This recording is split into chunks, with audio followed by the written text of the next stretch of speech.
Listen up, fellow babies. This is Hold My Order, Terrible Dresser, the deep dive, history nerd, WKRP and Cincinnati watch-along podcast.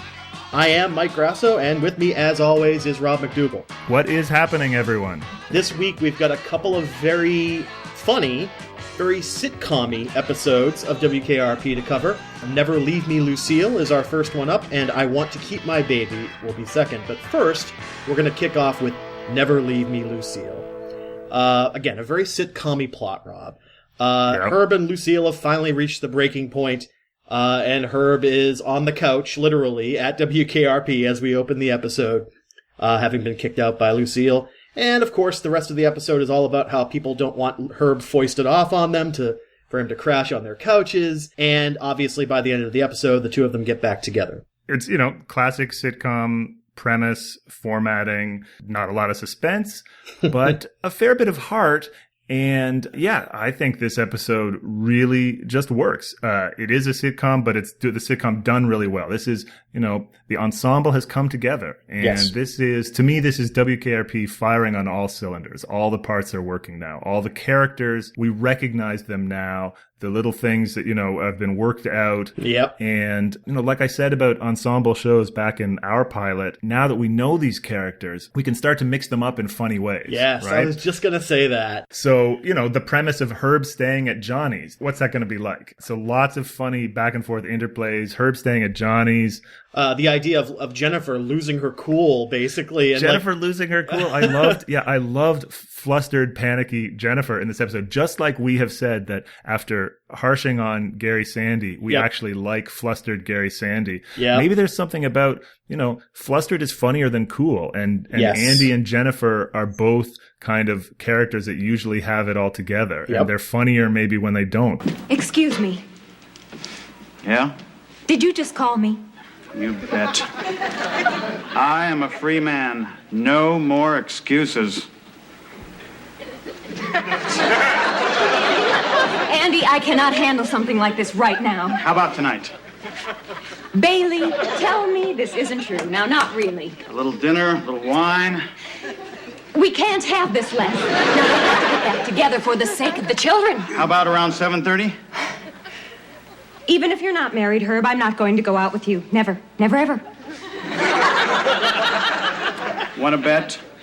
Things are different, Jenny Pooh. Jenny Pooh.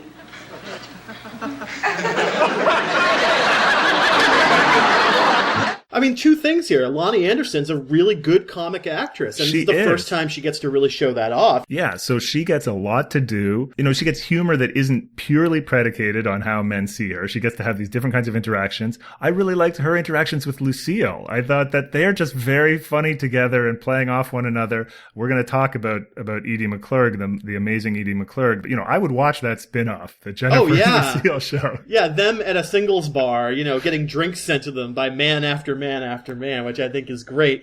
The two interactions they have, one at the very beginning of the episode where Lucille comes to the station, and then at the end when they're having drinks. That's that first scene too, though, with Herb, Lucille, Jennifer, and the big guy all together. Stay, don't go. Go, yeah.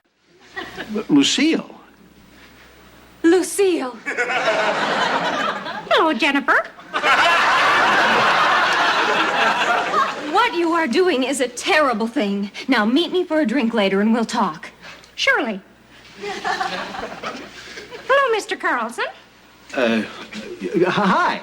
How's it going? Hello, Herb. Hello? Well, I'm sure you two would like to be alone. Oh, no, stay. I think I'll just step right in here. Don't go. Well, I packed your things and put them in your car, Herb. Thank you. Goodbye. No, stay. Don't go. So who draws the short straw? It's Johnny, He wins Herb, as Les says. He wins Herb. So we get to see Johnny's apartment. Now, yes. we did have our moment where we were talking about Andy Travis's apartment and going, oh, this is a little sad. Do you think that it's the same apartment? It probably is the same set? space. Yeah, it probably is the same space. But let me tell you, I think Johnny's apartment is sadder.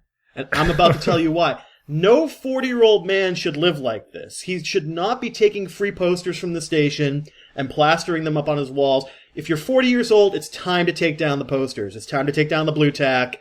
Johnny said that in the last episode when Andy offers him more money. He says, I don't care about money. I'm a 40-year-old guy who lives like a college student. He did say that, yes. And actually, I don't think so we see Johnny's apartment in both of the episodes we're talking about today. That's true. And in the one about the baby, he's got a hammock. Does he sleep in a hammock? There's a hammock that sort of hangs over his living room. I'm sorry, we're just a little tired, sir. We've been pushing ourselves real hard to get the reactor online. Tired, eh? What you guys need is hammocks. Hi, Homer. What can I do for you? Sir, I need to know where I can get some business hammocks. Hammocks? My goodness, what an idea. Why didn't I think of that? Hammocks! Homer, there's 4 places. There's the Hammock Hut. That's on 3rd. Uh-huh. There's Hammocks R Us. That's on 3rd, too. You got Put Your Butt There. Mm-hmm. That's on 3rd. Yes. Swing Low, Sweet Chariot. Right. Matter of fact, they're all in the same complex. It's the Hammock Complex down on 3rd. Oh, the Hammock District. That's right. But Herb's getting right into the bachelor living because he's already decorated, too. Herb's put up posters. Oh, God, all the kitsch that he has. And that's a big part of what we find out about Herb. We've known this because he wears the leisure suit and he's very unctuous and all that stuff. But he's got that great middle American slob kind of mentality. We get to see his slides from Disney World, and he has that great line where, he says, well, the other guy, that's Goofy. But you know what I heard? It's not the real Goofy. It's not the real Goofy. Hey, Herb. What say we take a look at your slides? Oh, man. No, come on, I hear you're quite a photographer. Oh, wait a minute. What about the singles bar? We'll see the singles bar as soon as we look at the slides. Come on, you grab this. You ready? Now, this is a shot of me at Disneyland. Now, the other guy is Goofy, It's not really Goofy. It's not really Goofy. It's just some guy in a suit. You mean they don't have the real Goofy down there?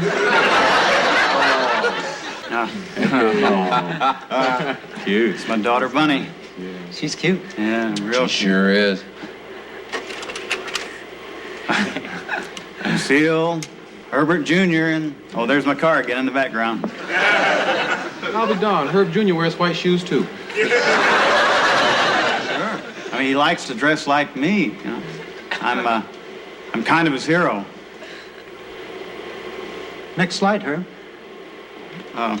Look, why don't we just go... No. We'll go in a minute. Come on, slides. It's fun, That scene with the slides is, to my taste, kind of just sentimental enough. Yes. Without being maudlin. And I talked before about how much of a jerk Herb is. And I like slightly vulnerable, slightly humanized Herb so much more than pure jerk Herb. And I think Frank Bonner plays that scene with the slides very nicely.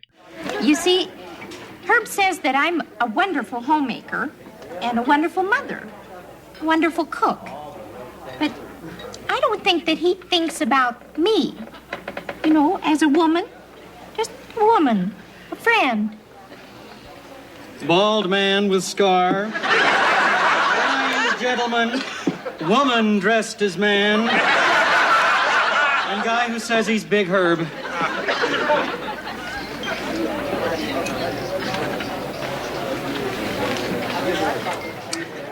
Hi, gorgeous. Hi, Herb. Lucille, I want to talk to you. I have an announcement to make. Lucille, I've decided to come back to you.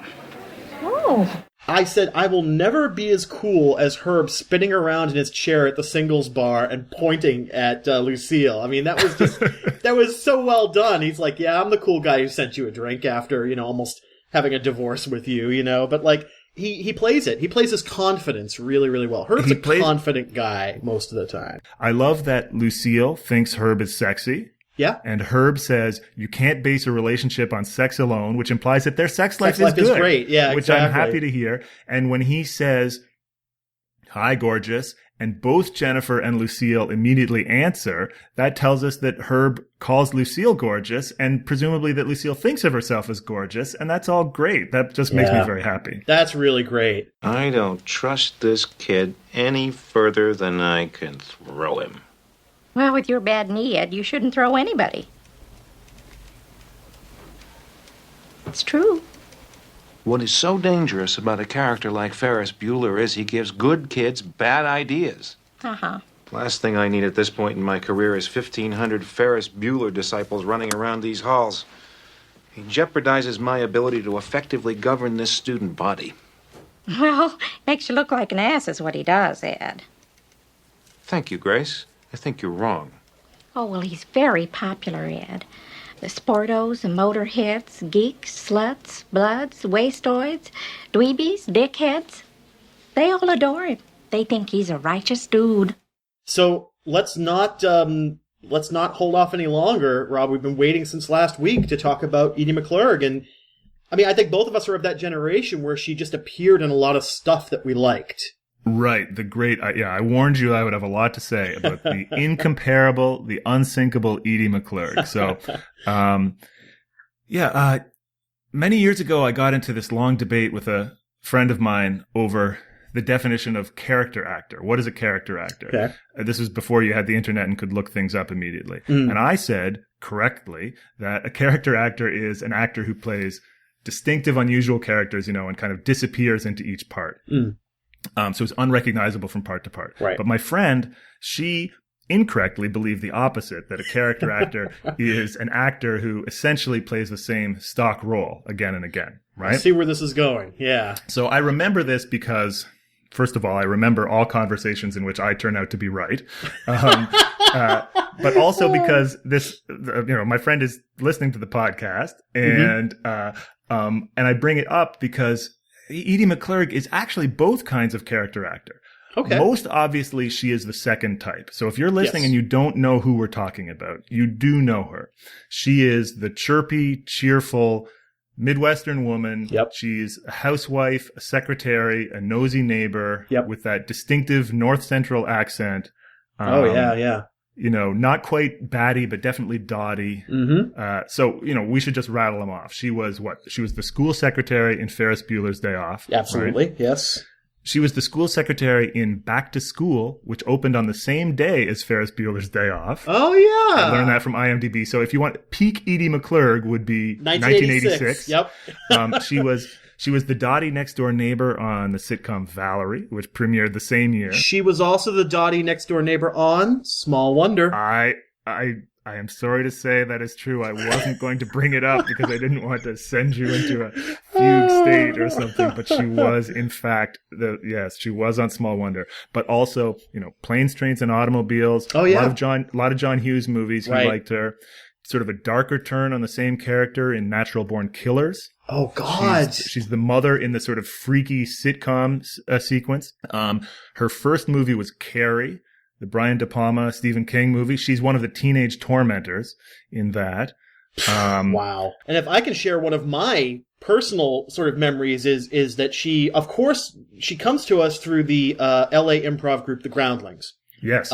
Which in the late 70s and early 80s was pumping out just comedic star after comedic star. So you've got her, you've got Phil Hartman, obviously, and Paul Rubens, Pee Wee Herman. And one of the HBO specials that I watched over and over again, probably at a too early of an age, was the Pee Wee Herman Show special, which was the way he got his, movie deal and TV series, Saturday morning TV series deal. So the idea behind the Pee Wee Herman Show is it was a parody of those 1950s kid show hosts. And Pee Wee was like the host, and he had all of his friends in his playhouse, and he also had a supporting cast of human characters. Edie McClurg played Hermit Hattie, who was kind of a backwoods, coonskin cap wearing, kind of butch, character to kind of go against Missy Vaughn, the most beautiful woman in the world. Every time she's on stage, she's just kind of like upstages everyone, and it's fantastic. Hey, that's Hermit Hattie. Well, hi, Missy. How are you today? I'm fine. What brings you down from the mountain, Hermit? Oh, I had to come and get my supplies. Oh, and I made up something special for you. It's your favorite. Smoky Mountain Valley Perfume Memorial. Oh, thank you. What? I said thank you. What? Oh, Pee-wee, I got my supplies in here, and I gotta get me down at the garage and check with Raul and Julio about the cam heads on my Jeep. So, I got my new tar iron and my happy days in my skull. So you guard this with your life, all right? Okay. I'll be back before sundown. Bye, everybody. She's just so fantastic. And then in addition to this, she's done voice work for like every cartoon ever. Sure. Tons of voice work. I say that she's the other kind of character actor because in her cartoon voice work, she does all these different voices. She does like babies and witches and sex pots. And as you say, she's an improv comedian, right? She was, Groundlings. She was on the Richard Pryor show. She was on David Letterman's original daytime show. And a lot of her work, a lot of her funniest stuff is improvised, They all think he's a righteous dude. Yeah. That's an improvised line, like everything. I did not know that. That's fucking fantastic. And if you see an interview with her, which you never do because there is no justice in this imperfect world. But if you see an interview with Edie McClurg, she's like always riffing and doing voices, bringing out these characters. She's like a less annoying Robin Williams. Yeah, I was going to say. In this episode, she shows a lot of depth for a character she's had one previous episode to set up. The crowd goes nuts when she's like, well, who is this creep I've been doing laundry for? Yeah, she says, so what? The crowd loves that. Yeah. I cried last night, Herb. Oh, good. Go on. Well, I thought about our life together and what's been happening to us, and I thought, Yes? I thought, so what? So what? Yeah, so what? We'll all talk later, okay? I mean, just who is this creep I've been cooking for and staying home for every lousy day? I thought about myself for once.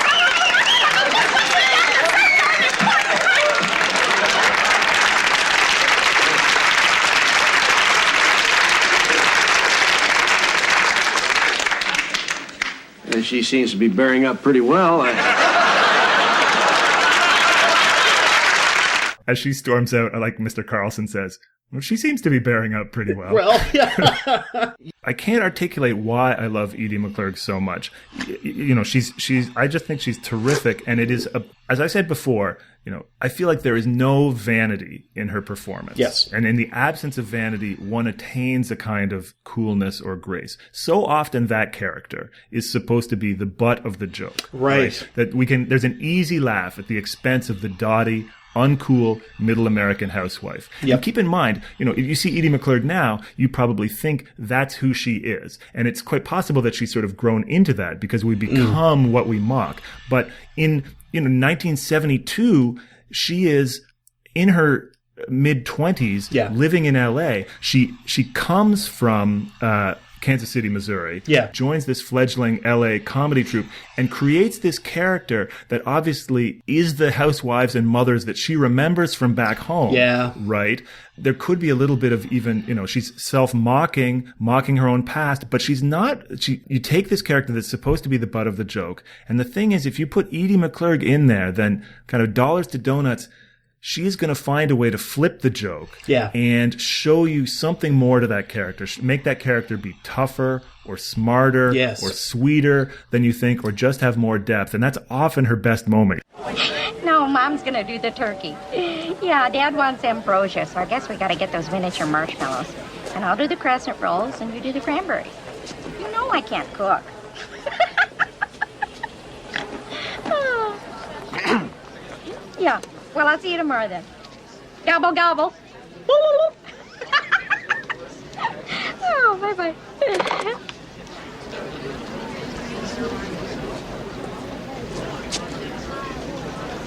Welcome to Marathon. May I help you? Yes. How may I help you? You can start by wiping that fucking dumbass smile off your rosy fucking cheeks. Then you can give me a fucking automobile, a fucking Datsun, a fucking Toyota, a fucking Mustang, a fucking Buick, 4 fucking wheels and a seat. I really don't care for the way you're speaking to me. And I really don't care for the way your company left me in the middle of fucking nowhere with fucking keys to a fucking car that isn't fucking there. And I really didn't care to fucking walk down a fucking highway and across a fucking runway to get back here to have you smile at my fucking face. I want a fucking car right fucking now. May I see your rental agreement? I threw it away. Boy, Oh boy, what? you're fucked. You know, or even just think about how much more she gets to do in this episode of WKRP than last week when we saw her for the first time, and it's just a joke about her wanting to eat the tarts. Yes. Right? But here, she just inhabits it and transcends the character and transforms the character. The watchword here is that she's subversive. And when you say she knows a little bit more than everyone else, I mean, Ferris Bueller is such a great example of that. She's so tied into the different strata of high school life. She can name them all, basically. I came in on a regular call. It was a school secretary. And I knew it was taking place in Chicago or the suburbs of Chicago. And I knew people with Chicago accents, and my aunts and uncles are from Wisconsin, right next door, with that upper tier, that accent, with the ea. And so I decided there was a line in the audition script with the one of, Ferris is very popular. The Sportos, the Bloods, the Dweebies, the Wastoids, they all adore him. And that's the way the line ended. And I thought it would be funny to hear in the Chicago accent, They think he's a righteous dude. And John laughed, because I didn't tell anybody I was going to add anything. But I'm an improviser. Whenever I'm working, I add the noise of life to whatever is in the script. Because as you go about life, there's little comments that you make to the side that can't be scripted. But in the moment, they are appropriate. So he laughed, and I got the part. So did you notice on IMDb she wrote her own biography, and it's fucking fantastic. It is fantastic. We'll have to link to that in the show notes because I started reading it and just cracking up, and then I looked down at the bottom, and it's by her. Yeah. So another reason to love Edie McClurg, and I only learned this in doing research for the podcast, but this is the sort of history nerd side of this. Yeah, her love for and connection to the deep history of improv comedy or improv theater in America. Yep. She was one of the last students of a woman named Viola Spolin, who is kind of the mother creator of American improv, who invented the theater games that give us American improv. And if I can go way back in time, one of my all-time heroes in American history is Jane Addams, the great feminist, pacifist, progressive reformer. In my day job, I study the so-called progressive era. Mm-hmm. That's a label they gave themselves, and sometimes they live up to it and sometimes they don't. So many of the progressives you always have to apologize for. It's like, oh sure, I like the trust busting, but I don't like the imperialism. Yeah. Or I like what you said about self-determination of all peoples, but I wish you hadn't only meant white peoples. There's not a whole lot of intersectionality in early 20th century progressivism. But Jane Addams, of all the progressives, Jane Addams requires the fewest apologies. She's just great. She's just, just astonishing the things that she did in her life. Anyway, most famously in the 1880s, Jane Addams founded Hull House, the first American settlement house in the poor south side of Chicago. Right. And so this is a settlement house where kind of middle and upper class women generally would go live in the inner city and do social work, helping the communities around them. And this is really the beginning of modern social work. So late in Addams' life, in the 1930s, in the Great Depression, a young woman named Viola Spolin came to work at Hull House. And she set up a children's theater project for these poor inner city children suffering through the Depression. Mm-hmm. And she invented all these games for the children to play, these theater games, these role-playing games, these improv games. And those games are the taproot of American improv. That's amazing. Wow. Well, it gets better. Because so Spolin's son, his name was Paul Sills, he went to the University of Chicago in the 50s, and he took these games with him, and he combined these kids' games with sort of smarty intellectual sensibilities. And that's where you get the whole flavor of late 20th century sketch comedy. Sills founded the Compass Players with Mike Nichols and Elaine May. Oh, sure, yep. And in 1959, Sills, Spolin's son, opened the Second City Theater. No, wow. And so that is why the Second City is in Chicago, because it's a straight line from Jane Addams' Hull House to Second City. And there, of course, boom, all the comedy we grew up on, Second City, SCTV, the Groundlings, the Committee, SNL, the Kids in the Hall, and a fair bit of the DNA of WKRP all has its roots in Spolin's theater games and Jane Addams' Hull House. I think that the creative act must transform the one who is in it, not what he produces, but what happens to him or her. See if you get a new experience. I'm trying to get you to have a few new experiences here. An interesting thing happened. The cameraman said, they're not pretending, they're really playing. As if they were pretending I would throttle them. So anyway, when I write a textbook about how America was actually built by sweet, chirpy, slightly dotty middle-aged women who take no shit from anybody, there will be a straight line from Jane Addams to Viola Spolin to Edie McClurg. That's fantastic. And maybe our moms. Hey, sorry I'm late. Just got off the air. Gotta go. Hey, guys! What's happening, Herb? What is happening? Nothing so far. Listen, he wants to go to a place called the King Kong Lounge. You go away from here. I'd like to. All right. Dip. None for me, thanks. Huh? Hey, do you have any chips? What do you want, the world? One of the things I found charming, Rob, was the idea of the bachelor's night out. Now, we talked about Herb last time saying, I thought we were supposed to bring our wives, and nobody has wives. And in this episode, we get confirmation on that because Herb's like, everybody should come over to Johnny's. Let's have some dip. No chips. What do you want, the world? And let's hang out and let's go out and hit the town, basically, and pick up some chicks. You know, they have an agenda. They want him to go back to Lucille. So they very intentionally paint their lives as very, very boring. I bet you just don't sit around like this and rap. No, I watch a lot of TV. Yeah, but sometimes when I'm really feeling crazy, know what I mean? Yeah. Yeah. I go out and pick up a chili dog. Chili dog? They explain what it's like being single, and they're casting it as boring, and yet each one is sort of true to their own character in a funny way. Yeah, right? yeah. So Johnny says, you spend enough time on your own, and your mind just starts wandering. Andy chills out and listens to some CSNY, and obviously we've talked about his middle-of-the-road tastes. Venus, I think Venus is really good in this episode too, actually. Yes. I like different scene, I like where he says, you mean have Herb come into your home and not go away? But so he says, I just watch TV and maybe I go out and get a chili dog. Yeah. And then Les has the line, one night stands get old after a while. Yeah. Les also has a great line where he talks about what he does, and he says, I read. And your favorite author is Antoine de Saint-Exupéry, which is just kind of random, but I did a little reserch, Rob, as we are wont to do, and he's famous for writing The Little Prince. The Little Prince.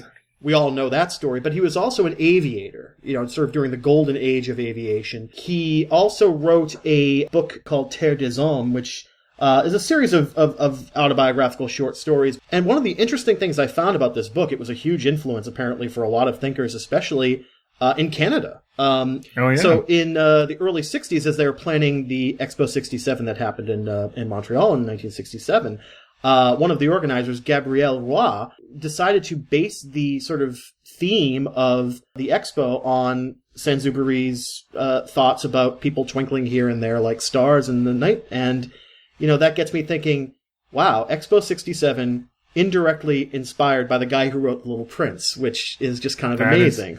That is really cool. So I didn't know any of that story. Yes, Expo 67 has this huge place in Canadian memory and in the history of Canadian nationalism. So here's my stupid American realization. First of all, it's 67, so it's a centennial, right? It's the centennial. Canada, the Dominion Act creating Canada, the British North America Act creating Canada is 1867, so that's Canada's 100th birthday. Unlike the United States, Canada only gradually becomes a country and gradually attains the kind of signifiers of nationhood and nationalism. I mean, only a few years before Expo 67 did Canada acquire a flag. The Canadian flag is only, now we're actually coming up on the sesquicentennial. 2017 will be the 150th birthday, and the 50th birthday of the flag is right around the corner.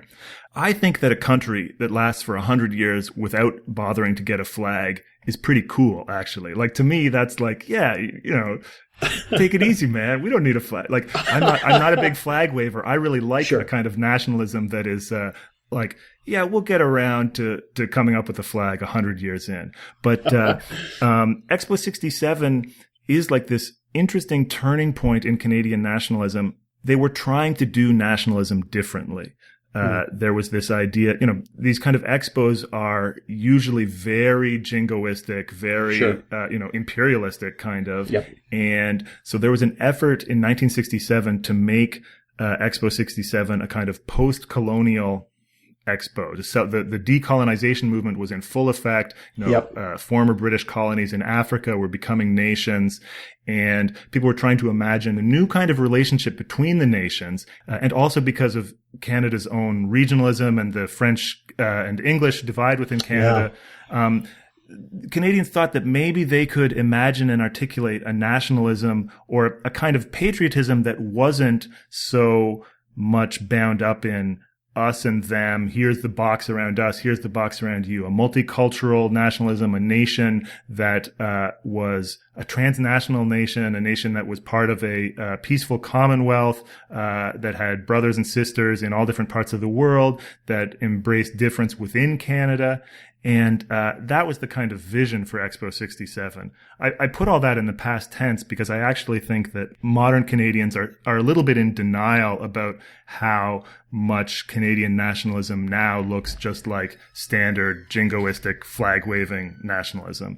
And that I think that Expo 67 moment has kind of been forgotten, and people look back and talk about Expo 67 like Canada proved itself on the world stage. That's the Canadian story. There's so much insecurity about Canadian nationalism that every important Canadian event, whether it's Expo 67 or World War I or World War II, Canada's the only country left that still likes World War I, that still thinks it was a good thing because they think that they proved themselves, that we proved ourselves on the world stage. Even the 1972 hockey summit, we prove ourselves on the world stage.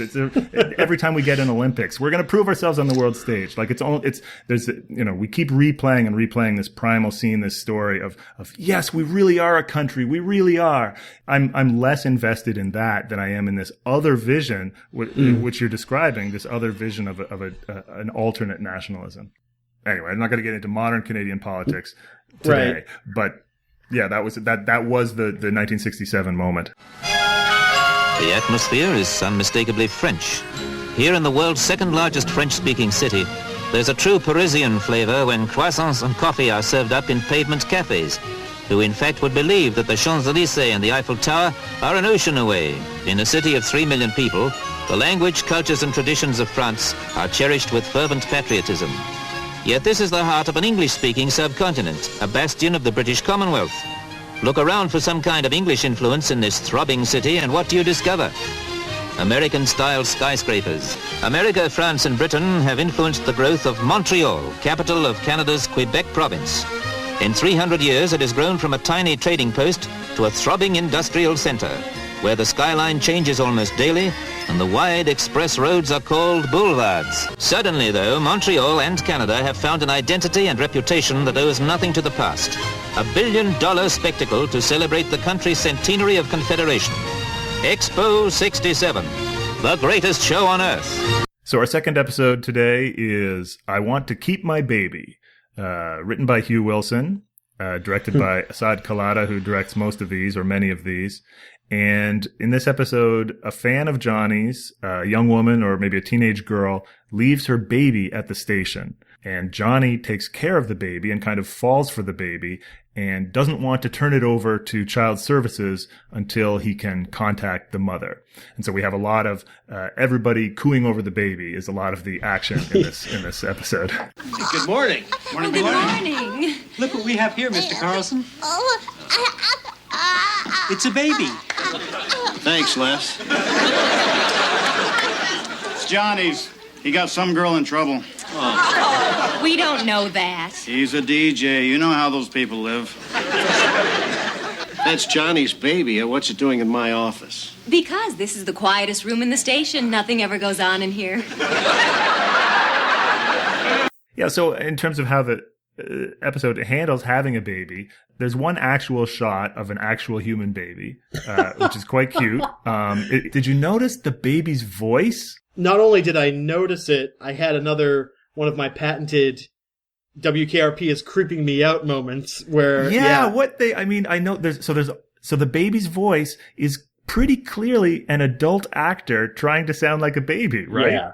That's what it sounded like to me anyway. It is. It definitely is. It goes from being creepy to being kind of funny in and of itself, back around to creepy again by the end of the episode, because obviously the laugh line is every time Herb comes in, the baby just freaks out. I like to think it was like Herb's cologne or the scent of his leisure suit that was just making the baby completely upset. Well, she seems to be quiet now. Les, do you want to help me with the bottles? Of course, Jennifer. Okay. I'll help, too. I'm very good with children. Boogie, boogie, boogie, boogie. It's almost like they didn't want to buy like stock audio of a baby crying, which is like... There's going to be tons of that floating around Hollywood. Right. There's very strict rules about how long a baby can work on set, right? So that's why you can't have a lot of shots of a baby. Sure. But how hard would it be to get audio of a baby crying? Like it's very disconcerting. I was picturing like, Edie McClurg is like crouched down behind Mr. Carlson's desk or something like that. When you said that she's done like child voices on sitcoms, I'm like, that does sound a little bit like her. I wonder if there's a story behind that. Especially considering, like, again, like Hollywood's awash with like the Wilhelm scream and like all these other like stock audios that you can just stick in. I think every like TV show I've ever watched has used like the same laugh track and like the same crying baby. Sure, you could do that. Exactly. So one thing about have a baby on a sitcom as a dad. This episode is not hilarious. It's not. It's reliable. Howard Hessman is reliable. It's cute. Right. Yeah. As a dad, I do like that the joke here isn't just men don't know how to take care of babies, and it's hilarious to see them even try. You know? But that's so often that is the joke, the 3 men and a baby joke.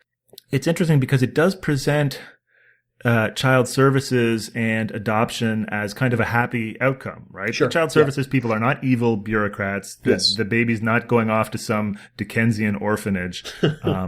I think that, more recent shows will go to greater lengths to reunite the biological family. I think to reaffirm the biological family is the only happy ending. I feel like we're probably more steeped in family values today than we were in 1979. So when the Smart Set gets together, you can be sure they're having one Weisenheidel beer after another. Weisenheidel. Look for the smiling face of the Archduke Ferdinand on every bottle.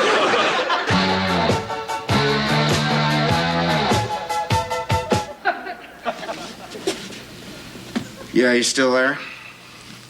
Well, it's real nice of you to say so, really. Okay. Jeff, sorry, we're not allowed to accept gifts, Okay. A what? Where? Hey, it won't work, really. See, first of all, hello? Hello?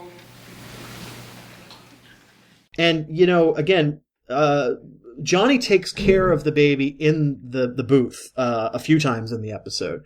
And so we get to hear all these great baby-themed songs, like Teach Your Children and, all of the others that are in here that sort of like every episode there seems to be like a little bit of a nod to what's going on in the plot by what music Johnny's playing on the radio. Oh, it's not just a little bit of a nod. It's quite explicit.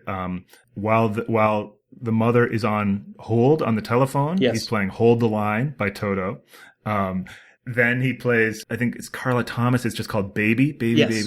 Then Teach Your Children Well, Crosby, Stills, and Nash. Yep. Return to Sender, Elvis. It's sped up, but he's trying to give the baby back. And Right. then, maybe less obvious, but there's the Your Prayers Are Answered, and it ends with the James Taylor song. Your Smiling Face, yeah. Your Smiling Face. So again, more mimesis sort of just happening right in the show. I mean, it's always been that way. There's always been sort of these, little nods to what's going on in the episode. It's almost like a kind of a score to the episode, that the songs that they're using all these songs to be a kind of a comment or running score. And when you think about WKRP as a musical, it's even more criminal that they were not able to secure the rights for the syndicated versions that you and I probably watched most frequently. Yeah, so we've alluded to this a number of times, and maybe it's time to tell that story in a little more detail.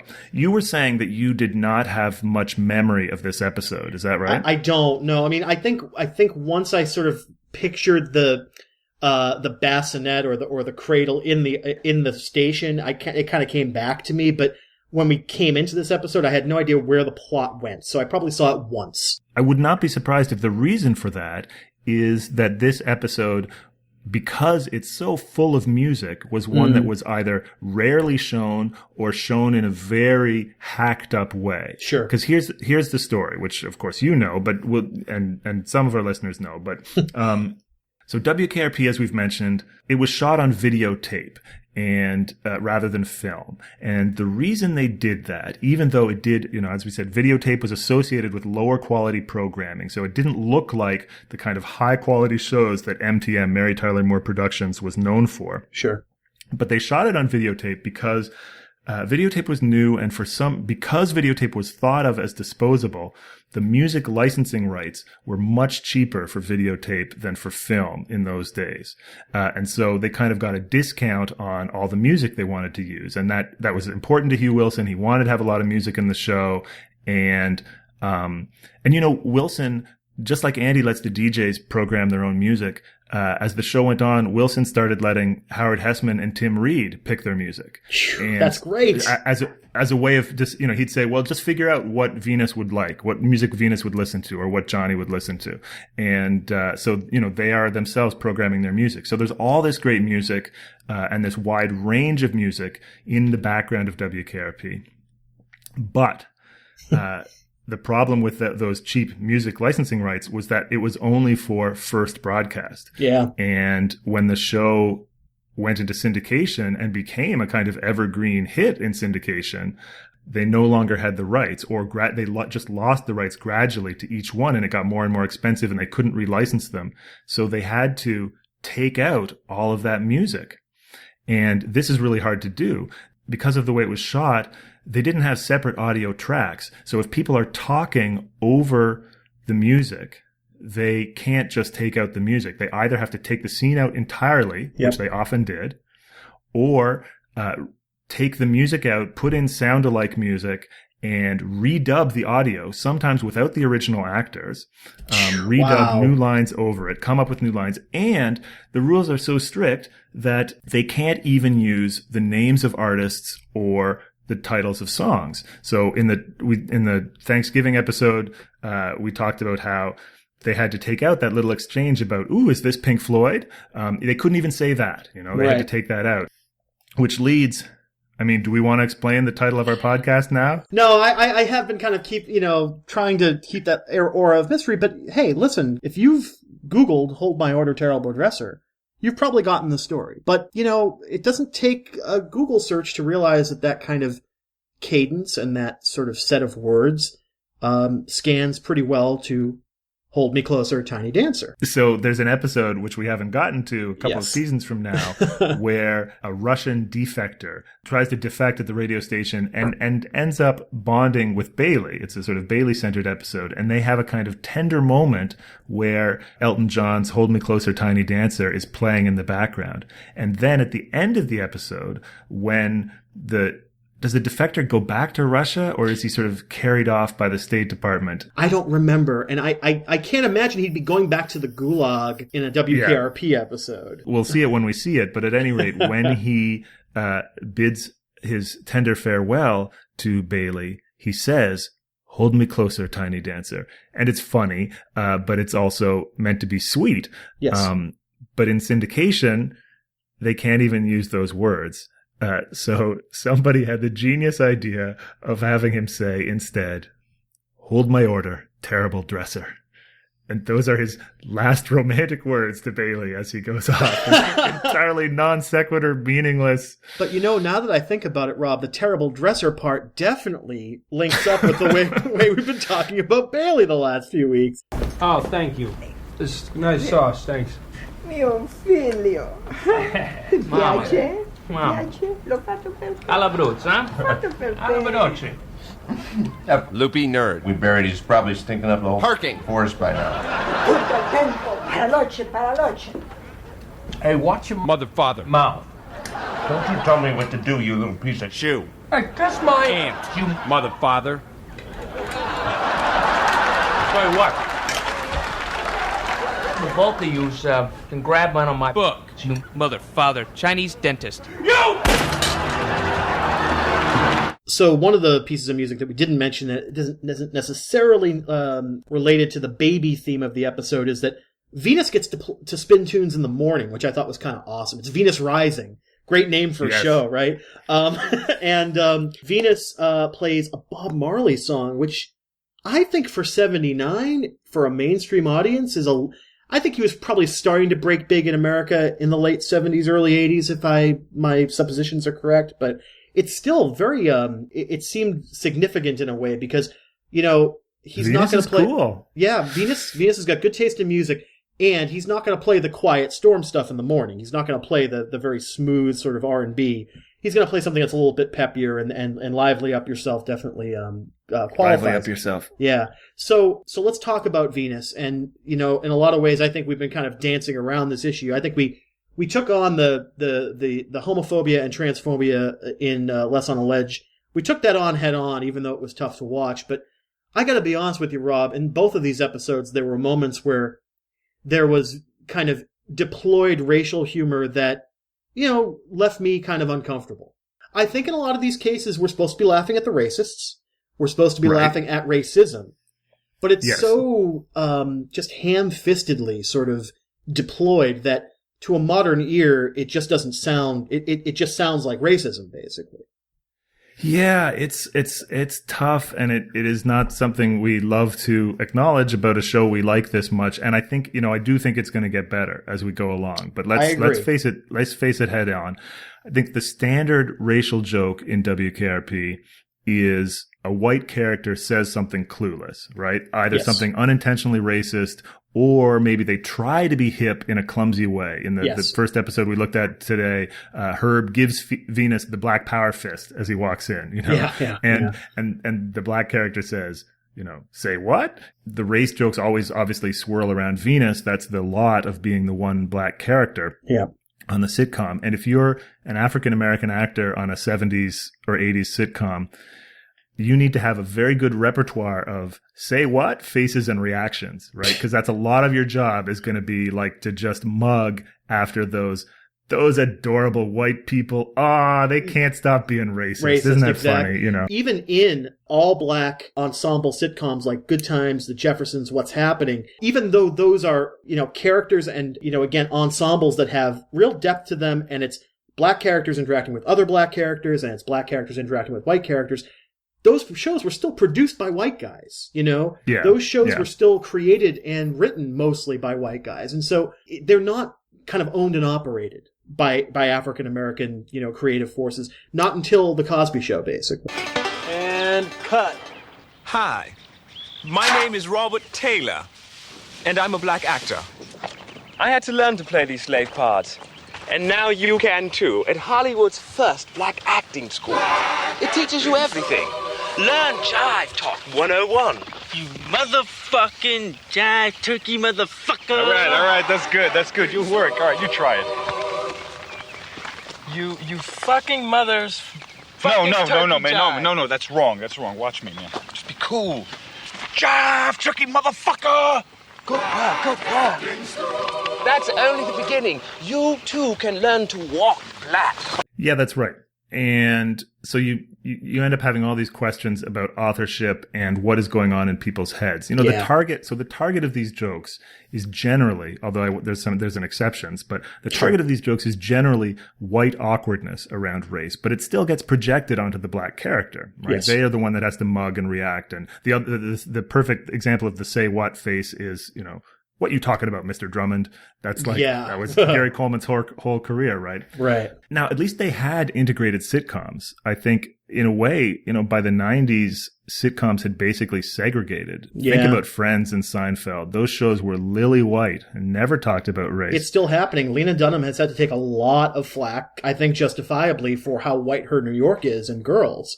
2015, it's still happening. In Never Leave Me, Lucille, just a tiny moment, when they're all showing up at Johnny's place, Venus walks in and says, "What's happening?" And then he leans down to Johnny and says, "No, seriously, what is happening?" That's it in a nutshell, isn't it? That's like a distillation of the conflict that's happening in this first season Venus, So that's a moment that works okay. But then in I Want to Keep My Baby, the scene I'm thinking of is Eyes the Laundryman, when he's... Yeah. Where does that come from? When Venus they need to get the baby out of the office past the social services, and he just turns on, the step and fetch it laundryman character. And so what you're saying about, authorship, I'm very curious about Tim Reed's relationship to this material, Hugh Wilson's relationship to this material. So I've been reading, we're going to definitely have future episodes where we talk more about Venus and about Tim Reed and all of these issues. Right. I've just started reading this book, Tim and Tom, an American comedy in black and white. Before he was on WKRP, Tim Reed was part of a comedy duo with Tom Dreesen, and it was a black and white comedy duo. And I think they're really like the first and possibly the last such sort of stand-up black-white comedy duo. And, I haven't finished the book yet, but of course you learn a lot about race and his thoughts about it. And Tim Reed, quickly, he grew up very poor, back and forth between inner city Baltimore and rural Virginia. But he managed to get to business management school, and he was like one of the first black salesmen for DuPont Chemical. And if there is a white company in this country, next to maybe IBM, that's gotta be it. Yeah. So he dealt with a lot of shit there. There's one of these weird racial moments in an earlier episode where he says that Mr. Carlson offered him some watermelon. Yeah. That happened to Tim Reed working at DuPont. They didn't just offer him watermelon, but he would come back from a sales call and there'd be a watermelon sitting on his desk. Ha ha, that sort of thing. So, he has put up with this stuff a lot. Just talking about social capital for a second. So Tim Reed met Tom Dreesen. Dreesen was an insurance salesman, and they met at the JC's, the Junior Chamber of Commerce. They both, so they're both in these really low-level business sales jobs, and they met at this Junior Chamber of Commerce. And talking about comedy and social work, through the JC's, Tim Reed and Tom Dreesen started going into high schools together, one black guy and one white guy, to tell kids about the dangers of drugs. Wow. And they had a good rapport, and somebody said, "You guys should do a comedy act." And so they did. And, the book kind of tells the story of the next 5 years. They're trying to make it as this comedy act, and they did okay, but they never quite got over. They both went on to greater success afterwards. So the book is kind of sad in that way, but their act was all about race, and they performed generally before segregated audiences, either black audiences on the Chitlin circuit or white audiences wherever, including in the Deep South. And they would sometimes get real hostility from both white audiences or black audiences just for what they were doing. So Rob, this had to be the sort of like mid to late 60s. This would have been right around the time. Early 70s. Tim Reed arrived in Chicago, late 60s, early 70s. Tim Reed arrived in Chicago to start his job at DuPont the day after Martin Luther King was assassinated. And he said he could still smell the smoke in the air from the fires and the protests and the riots that had happened that night. So this is a tough time to be selling racial harmony and doing racial comedy. They weren't selling racial harmony. They were trying to do serious racial comedy. And it was a tough time to be doing that. A black man and a white man together, were they ready for that? Were they stunned by that? I mean, were the audiences attuned to that, or did they take them a while to sort this out? Well, you got to put it in context. In 1968, when we met, we had just lost two of our great leaders, Dr. King and Robert Kennedy. We'd just gone through the 68 convention, which was a ride. There was demonstrations in the streets, anti-Vietnam War demonstrations, drug revolution, sex revolution, riots, race riots. So we thought, what a good time to go out and do black and white comedy. Yeah. That was a good idea. Let me at him. I think what white America really wanted, like you said earlier, is this sort of pat on the back in 1979 saying, look how far you've come, and look at the fact that you can kind of identify this old stereotype and be like, wow, yeah, that's really dumb that anybody would ever think that way. But it just doesn't sound right, and it doesn't work to our ears because what it's like for us to react to that today.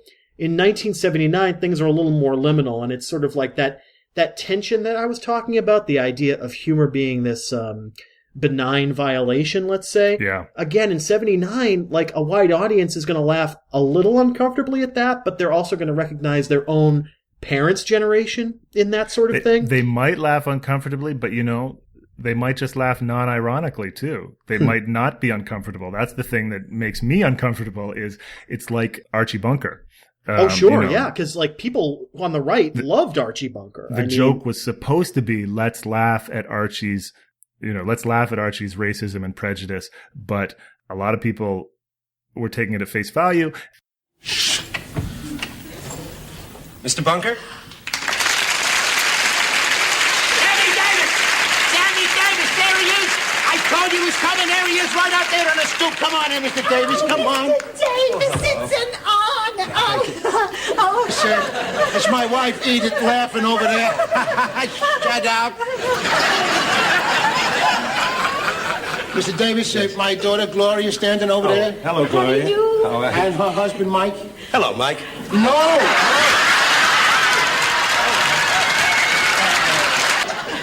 This is only Lyman. He lives next door. My daughter's married to the white guy over there.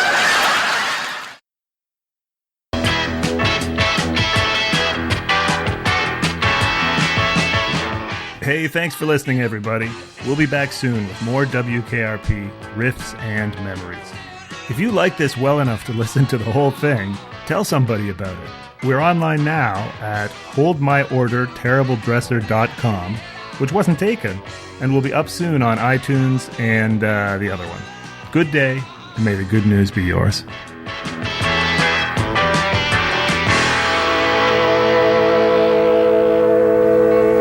Hold My Order, Terrible Dresser is recorded before a live studio audience.